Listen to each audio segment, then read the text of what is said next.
Nagsisinungaling yung gagang yun. Ang sabi po niya, she received a call from you sometime in May 2016. Can you confirm this, Mr. President? Ay,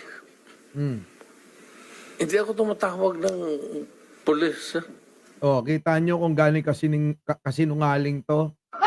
Alam nyo kasi si Digong, yung sinasabi niya kukontrahin niya. Yung nasabi niya noon na oo, ngayon hindi na. Ganyan si Digong, oh.